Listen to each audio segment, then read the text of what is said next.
The morning the world shattered was unnervingly quiet. Venus Rivera still remembered the way the clouds hung low in the sky, heavy and unmoving, as though the world itself had sensed the tragedy before she did. She had been sitting at the kitchen table, pencil in hand, writing in her old leather-bound journal, a birthday gift from her father.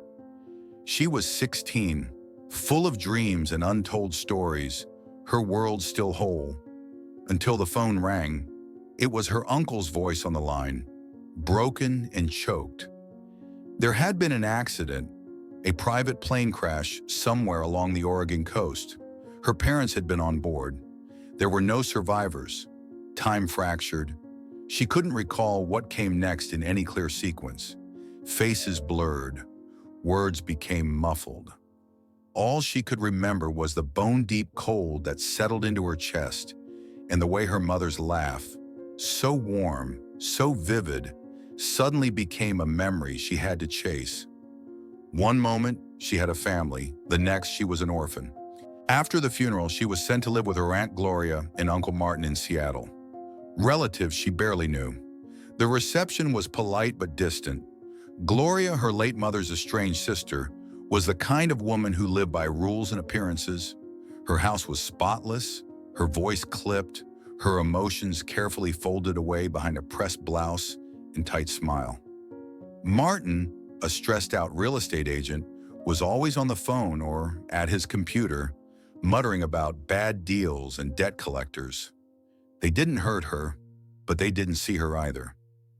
Venus was given a small room in the attic, a neat, impersonal space with white walls and a window that overlooked nothing but the neighbor's brick wall. She unpacked her things in silence. There was no warmth, no hugs, no, "How are you holding up?" Just rules. Dinner at 6, no noise after 9, no questions.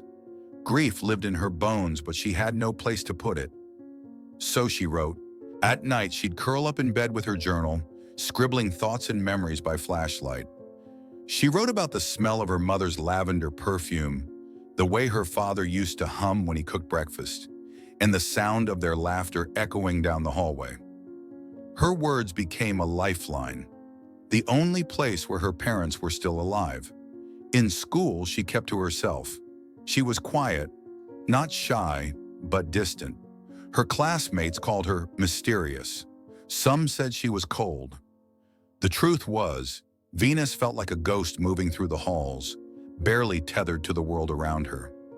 She smiled when it was expected, nodded when spoken to, but inside she lived in a world only she could enter. One filled with aching silences and pages no one ever read. She wanted to be a writer. She didn't tell anyone that. It felt too fragile, too personal, something she needed to protect. Her stories were her way of making sense of the world, of finding beauty in pain. But in Gloria and Martin's house, dreams were considered distractions. Writing didn't pay bills. Feelings made you weak. So she kept everything to herself. By the time she turned 23, Venus had grown into a quiet, poised young woman. Her eyes, deep brown and luminous, carried the weight of things she'd never spoken aloud. She walked softly, listened more than she spoke, and held herself with a quiet grace that seemed out of place in the sterile, impersonal home she lived in. She didn't expect anything to change. Her life had settled into numbness, quiet, predictable, lonely. But just beyond the stillness she had grown used to, fate was waiting, and it was about to knock. The rain hadn't stopped in 3 days. Venus sat by the narrow attic window, her chin resting on her knees, watching as drops traced slow paths down the glass. The world outside was gray, dull, and quiet, just like the life inside this house. Downstairs, she could hear muffled voices, Gloria and Martin again, talking in hushed, clipped tones that carried the weight of something more than a simple argument. She'd heard whispers like that before, at night, behind closed doors. Words like foreclosure, bankruptcy, investors pulling out. But she never asked. It wasn't her place. That evening, Gloria called her down for dinner. Venus descended the stairs slowly, her heart heavy with a familiar sense of unease. Something was off. The dining table was set with more care than usual. Real candles, silver cutlery, cloth napkins instead of paper. Martin sat stiffly at the head of the table, his expression unreadable. Gloria stood behind her chair, waiting. "Sit, dear," she said with a tight smile. Venus obeyed. They ate in near silence for a few minutes. The roast chicken tasted dry, the potatoes bland. Then Martin cleared his throat. "Venus," he said, not looking at her, "we have something to discuss." Her stomach tightened. Gloria's smile was brittle. "An opportunity has come up, one that would help all of us." Venus stared at them, a fork frozen in midair. "You're going to be married," Martin said bluntly, "to Daniel Whitmore." The words hung in the air like smoke. Venus blinked. "What?" Gloria leaned forward, her voice calm but firm. "Daniel is an incredibly successful man, a visionary. He owns one of the largest tech firms on the West Coast. He's offered to help us, financially, in exchange for your hand in marriage." Venus's breath caught. "You're selling me?" "Don't be dramatic," Gloria snapped. "It's a business arrangement. You'll be well taken care of." "I don't even know him." Her voice shook. "He's what, 40? 39, Martin corrected. "And he's more respectable than any man your age." Venus stood, her chair scraping sharply against the wood. "No, absolutely not." Martin's face hardened. "You live in our house. You've eaten our food for 7 years. Do you think we could afford that out of love?" Gloria's expression turned cold. "This is your chance to repay what you owe." Venus's chest constricted. Her hands trembled at her sides. "The wedding is in 2 weeks," Gloria continued smoothly, standing to collect the dishes like nothing unusual had been said. Venus stumbled backward, her heart racing, the walls of the room suddenly too close. She fled. Back in her attic room, she collapsed onto the bed, burying her face in her hands. Tears stung her eyes, but she refused to sob out loud. It would only give them more power. She felt like she was suffocating inside a life she didn't choose, a life where love was a transaction and her worth was measured by how much debt she could erase. She didn't know Daniel Whitmore. She'd only seen his name in tech headlines. A powerful CEO, elusive, private, brilliant, a man who made empires rise with a signature, a man old enough to be her father, and now he was to be her husband. Venus stared at the ceiling, her thoughts spinning. Her journal lay open on the nightstand, blank. For the first time in years, she had no words, just dread. The morning of the wedding felt more like morning. Venus sat still in front of the antique vanity, dressed in a silk robe, her back rigid as the stylist curled the last strands of her hair into a delicate chignon. Soft morning light poured through the tall windows, brushing the room in gold. But inside her chest, everything was cold. She had imagined her wedding day before, quietly, secretly. A garden maybe, something small. A man who looked at her like she mattered. Not this, not silence and pressure, and strangers touching her face to prepare her for a ceremony she never asked for. "Lift your chin, dear," the makeup artist murmured gently, brushing shimmering powder beneath her eyes. Venus obeyed without speaking. Her reflection stared back at her. Porcelain skin, long lashes, softly tinted lips. A vision, a prisoner. There was a knock at the door. Gloria entered without waiting. Draped across her arms was the wedding gown. Ivory satin and lace, elegant and understated, yet heavy in symbolism. "Time to get dressed," she said flatly. "Guests are already arriving." Venus didn't move. Her voice came out barely above a whisper. "Please, don't make me do this." Gloria's gaze hardened. "It's already done." The words struck like ice. Moments later, Venus stood alone in front of the full-length mirror. The dress fitted perfectly to her slender frame. The bodice hugged her tightly, the long train flowing behind her like silk water. She looked stunning, breathtaking even, but inside she felt like a hollow shell. She clutched the bouquet of white roses with trembling hands as she was led down the hall. Martin stood waiting at the base of the grand staircase in a crisp black suit, his arms stiffly extended toward her. "You look acceptable," he said, almost like a business assessment. Venus didn't answer. She took his arm, though every part of her wanted to run. The hallway stretched endlessly as they walked together, each footstep echoing against the polished floor. At the end, twin doors loomed, towering carved oak, decorated with white florals and satin bows. The air grew thick as the doors opened slowly, revealing the cathedral beyond. A hush fell over the room. All heads turned as she stepped into view, radiant in appearance but silent in spirit. Her heartbeat thudded violently as she walked down the aisle, every eye watching, every breath tight in her chest. The smell of roses, candles, and expensive cologne filled the space, but all she felt was suffocation. And then she saw him, Daniel Whitmore. He stood at the end of the aisle, tall and composed, dressed in a tailored black suit that seemed sculpted onto his frame. His dark hair was swept back, and his steel gray eyes were locked onto her with unreadable intensity. He didn't smile. He didn't flinch. He simply waited. He was younger than she expected.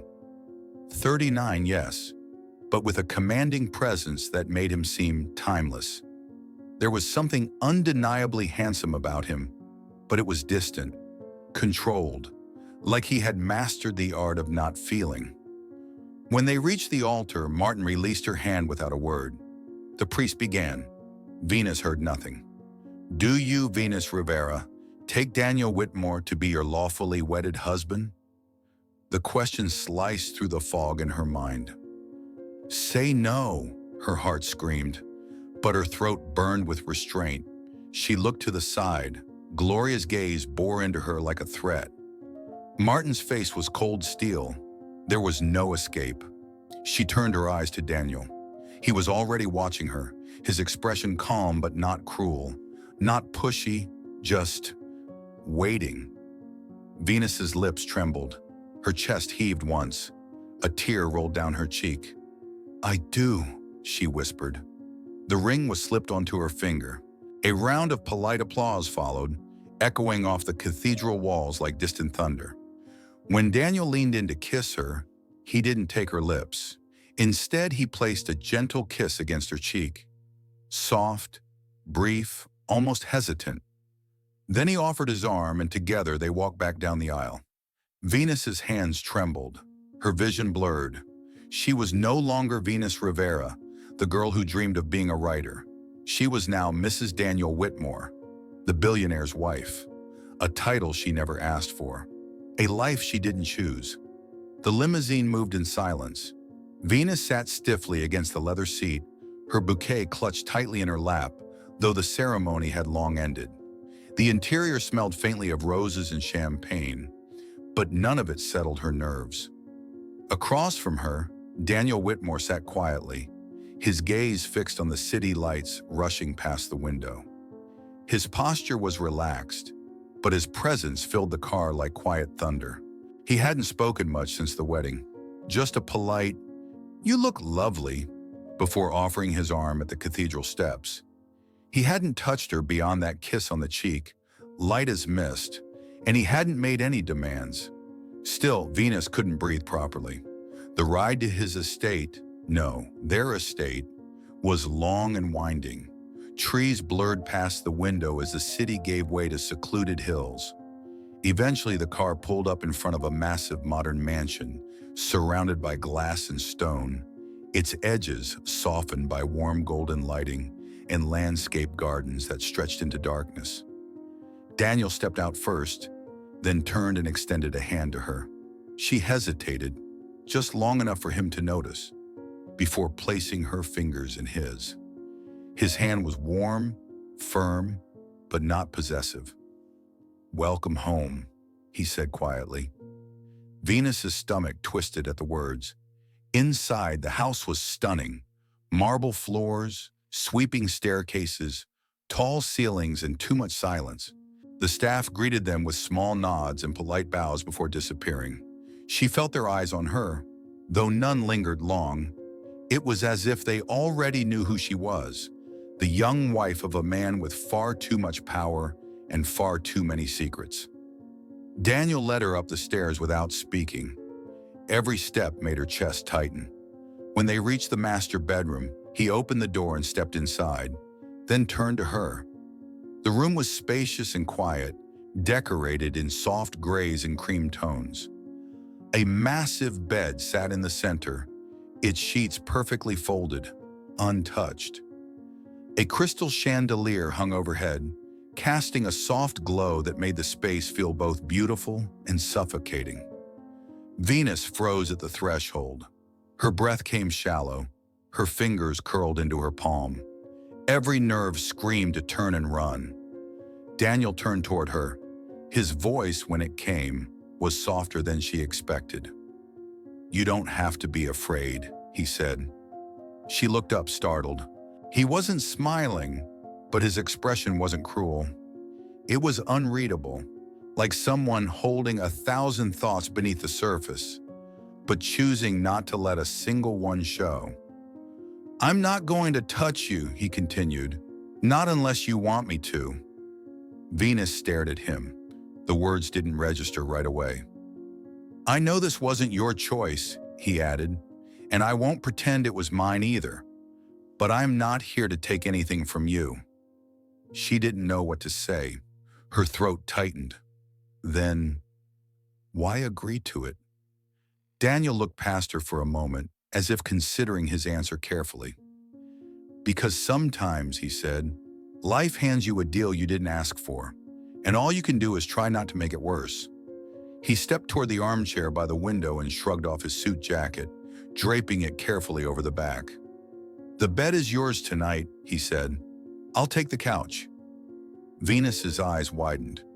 "You don't have to."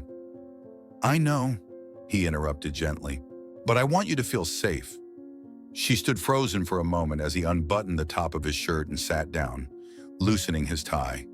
He looked tired, not physically, but emotionally, like someone who had been carrying the weight of too much for too long. There was something strange about him, something careful, restrained. She stepped into the room slowly, closing the door behind her. Her heartbeat echoed in her ears. She crossed to the far side of the bed and sat on the edge, her back straight, her fingers locked tightly together in her lap. "I'm not what they told you I'd be," Daniel said quietly, breaking the silence. "But I'm not going to ask you to believe that tonight." He leaned back into the chair, his gaze now focused out the window, where the lights of the distant city flickered like stars. Venus looked at him for a long time, her breath slowing. She still didn't know him, still didn't trust him. But for the first time since she said "I do," she didn't feel hunted. Just watched, observed, but not touched, not taken. That night, Venus lay under the soft covers of the king-size bed, eyes wide open, staring at the ceiling while the faint sound of Daniel's steady breathing filled the room from across the floor. She was still afraid, still uncertain, but for the first time in days, she didn't feel completely alone. Days passed like pages turning in a book Venus didn't remember opening. Each morning she woke alone in the vast, sun-drenched bedroom. The bed remained untouched on the other side. Daniel never crossed the line he had drawn that first night. He was always up before her, gone before breakfast, but someone always brought her tea just the way she liked it. Chamomile, with a dash of honey and a slice of lemon. She hadn't told anyone that, and every day something new appeared in her room. A stack of classic novels arranged carefully on the windowsill. A sleek fountain pen placed beside a fresh leather journal. a soft blue throw blanket folded neatly at the foot of her bed. None of them came with a note, but she knew who they were from. Daniel never asked her how she was feeling. He never knocked on her door late at night. He simply gave her space, something no one else in her life ever had. At first, the silence between them felt like a canyon. Then it started to feel like a choice. One evening, nearly 2 weeks after the wedding, Venus wandered downstairs after dinner. The staff had already cleared out for the night, and the house, though elegant, felt too big for one soul. As she passed the library, she noticed the door ajar, golden lamplight spilling into the hallway. Inside, Daniel sat on the leather couch, his tie loosened, sleeves rolled up, a glass of whiskey untouched in his hand. He was reading, or trying to. His eyes looked tired. When he noticed her standing there, he didn't speak. Just set the book down and leaned back. "You can come in," he said after a beat, his voice even. "It's your house, too." Venus hesitated at the doorway, her fingers tightening around the edges of her robe. "I just needed air," she said softly. Daniel nodded. "It gets too quiet sometimes, doesn't it?" She stepped in slowly, eyes scanning the tall shelves filled with books, thousands of them. "Have you read all of these?" He gave a soft huff. "No, I collect them like trophies, hoping someday I'll have time." She gave a faint smile. "I always thought I'd be a writer." Daniel looked at her, not with surprise, but something gentler. "Then why did you stop?" Venus hesitated. Her eyes dropped to the rug beneath her feet. "Because I never felt like anyone wanted to read what I had to say." He didn't answer right away, just studied her face in the quiet. "I would," he said finally, "if you ever let me." Something inside her shifted. She turned away, not knowing what to do with that unexpected softness in his tone. Before she could leave, Daniel stood and walked over to the glass wall that opened onto a private garden. He slid the door open, letting in the night air. "Come here," he said gently. She followed him outside. The garden was breathtaking. Rows of soft lanterns glowed above beds of white hydrangeas and pale lavender. The scent was delicate, calming. In the center, a wooden bench sat beneath an old birch tree, wrapped in tiny fairy lights. "This was my mother's garden," Daniel said quietly, his hands in his pockets. "She used to say things grow better when you don't force them." Venus turned to look at him. "Is that what you're doing with me? Not forcing?" Daniel met her gaze. "Trying." A pause stretched between them. Venus looked around, and then back at him. "It's beautiful here." He nodded once. "So are you."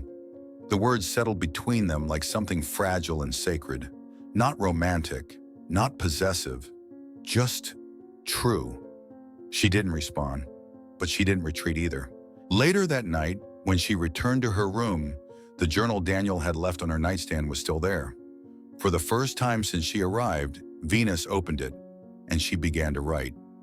It was past midnight when the scream tore through the silence. Venus shot up in bed, her chest heaving, skin slick with sweat. The silk sheets tangled around her legs as her hands clawed at the air, searching for something that wasn't there. Her breathing came in shallow gasps, each one sharper than the last. The room was dim, lit only by the silver glow of the moon bleeding through the floor-to-ceiling windows. Shadows danced across the ceiling, long and threatening. But it wasn't the darkness that frightened her. It was the memory, twisted metal, blinding light. The sound of her mother's voice calling her name, high-pitched and terrified, swallowed by the roar of the crash. Her father's arms around her, trying to shield her. Then, nothing. Silence. She pressed both hands to her face, choking back a sob. Her body trembled uncontrollably. She hadn't had a dream that vivid in years, but tonight it felt like she was back inside that moment, helpless, screaming, and utterly alone. A knock at the door. She froze. Then the door opened, and Daniel stepped into the room. Barefoot, dressed in nothing but black pajama pants, his chest rising and falling beneath the soft lines of exhaustion. His hair was tousled, his eyes wide with quiet alarm. "Venus," he said, his voice hoarse from sleep but laced with concern. "Are you okay?" She didn't answer. Couldn't. Daniel crossed the room quickly but not urgently, his movements careful, as if afraid she might break. He crouched beside the bed, his hand hovering in the air. "Can I?" he asked softly. Venus nodded, barely. His palm found hers, warm, steady. She gripped it like a lifeline. "I saw them," she whispered, her voice cracked. "The plane, the fire. I could smell it. I could hear them screaming." Daniel didn't say anything. He didn't tell her to calm down or that it was just a dream. Instead, he sat on the edge of the bed and pulled her gently into his arms. His chest was solid and warm, and his scent, cedar and something faintly sweet, surrounded her like a safety net. "You're safe," he murmured. "You're not there anymore." Venus pressed her face into his bare shoulder, her tears soaking into his skin. His hands moved slowly, one on her back, the other in her hair. Soothing, not searching. He held her like she was fragile, but not broken, like she was something worth protecting. "Nobody's held me like this since." She couldn't finish the sentence. Daniel's lips brushed against her temple. "You don't have to explain. I'm here." They stayed like that for a long time, her breath finally evening out, her pulse no longer racing. His touch never moved beyond comfort. His words never pushed. It was kindness, something she had forgotten how to receive. Eventually, Venus pulled back just enough to look at him. Her eyes were swollen, cheeks wet, lips trembling. "Why are you being so kind to me?" she asked, her voice barely audible. Daniel hesitated, his thumb brushed gently under her eye, catching the last tear. "Because I know what it's like to wake up and not know where you belong. And because I made a vow to protect you, even if you never loved me." Her chest tightened painfully. He wasn't saying it for effect. He wasn't trying to earn her favor. He simply meant it. "I don't deserve that," she whispered. "Yes, you do," he replied, his voice firmer now. "You deserve someone who sees the whole of you, not just what they want from you." Venus looked at him like she was seeing him for the first time. Not the billionaire, not the stranger she had been traded to, but the man who sat beside her in the dark, giving her silence when she needed it and strength when she couldn't find her own. And for the first time since her parents died, Venus Rivera didn't feel like she was carrying the weight alone. The house was wrapped in stillness. No footsteps, no voices, no movement, only the soft rustle of trees outside and the occasional creak of the old wood beams settling into night. Venus stood in the hallway, her bare feet pressing gently against the cool marble floor. The silk robe clung softly to her skin, her heart pounding as she stared at the closed door in front of her. Daniel's room. She hadn't planned to come. She'd sat in bed for nearly an hour, staring at the moonlit ceiling, trying to understand the strange warmth growing inside her.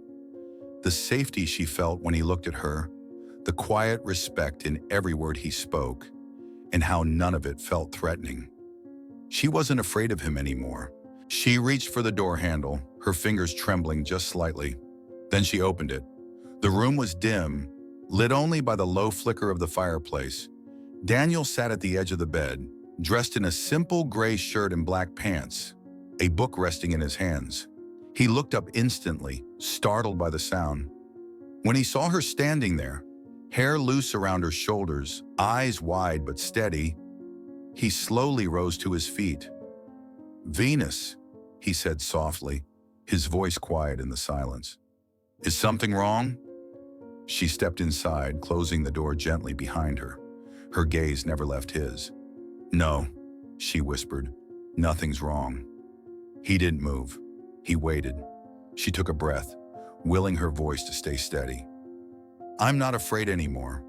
Daniel's shoulders seemed to shift slightly, as if the tension he always wore so carefully had loosened. "You don't have to prove anything to me," he said gently. "Not tonight, not ever." "I know," she said, "but I wanted to come to you. Not because I owe you anything, but because I want to."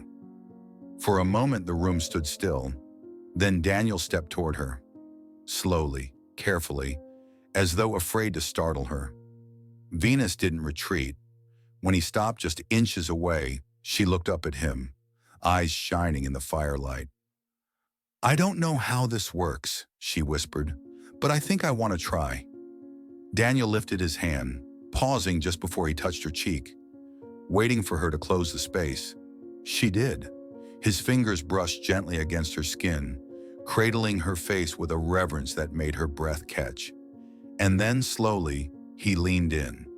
Their lips met, soft at first, barely more than a breath. It wasn't rushed. It wasn't demanding. It was a promise. The kiss deepened, not with hunger, but with something quieter, something real. Their hands found each other, fingers interlacing like they had always belonged that way. When they finally pulled apart, Venus's forehead rested against his, her eyes closed, her heart full. Daniel's voice came in a whisper. "You have no idea how long I've waited for you to come to me." And for the first time, Venus smiled. The morning after their first kiss, Venus woke with a calm she hadn't felt in years. Daniel had kept his word. After they kissed, he didn't ask for more. He had simply held her, gently, like something precious he didn't dare shatter. When she finally drifted to sleep beside him, it was not fear that filled her, but a quiet sense of belonging. But now as she sat beside him in the back seat of a sleek black town car, that calm was being replaced by something new. Curiosity and a flicker of nervousness. "Where are we going?" she asked softly, glancing over at him. Daniel gave her a small, almost boyish smile. "There's something I need to say, not just to you, but to the world." Before she could ask more, the car pulled into the underground entrance of the Whitmore Industries headquarters. Inside, the media was already buzzing. Reporters gathered, cameras blinking, executives whispering as they prepared for an unexpected press conference. Daniel held her hand as they walked in, firm, certain. He hadn't told her details, but she could feel the weight of it in his touch. A few minutes later, he stood behind the podium, dressed in his signature tailored suit, calm and unreadable under the flashing lights. Venus sat just behind him, her heart thudding, unsure of what was about to unfold. Daniel cleared his throat and the room quieted. "For the past 15 years," he began, "I've built this company with one goal: control. To protect what mattered to me, to never feel helpless again." He paused, eyes scanning the room before landing on her.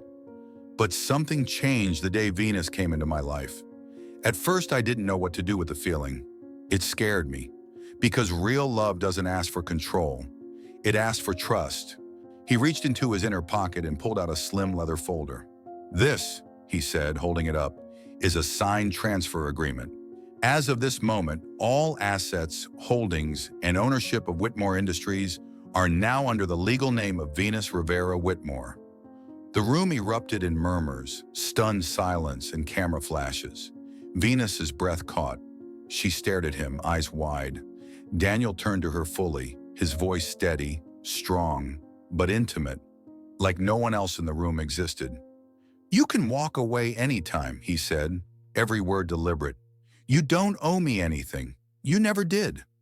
Then softer, almost breaking, he added, "But if you choose to stay, let it be because you choose me too." The silence that followed felt sacred. Venus stood slowly. Her legs were trembling, but not from fear. She walked to him, eyes shimmering, heart pounding. And in front of the world, she did not speak. She simply took his hand and held on. Months had passed since that day in front of the cameras, when Venus chose to stay, not out of debt, but love. Life hadn't been perfect, but it had been real. And now they stood on the edge of something new, something neither of them had dared to wish for. The hospital room was bathed in golden light, the late afternoon sun spilling softly through the wide window, painting everything in warm amber tones. The world outside moved on. Cars passed, clouds drifted, but inside time had gently slowed.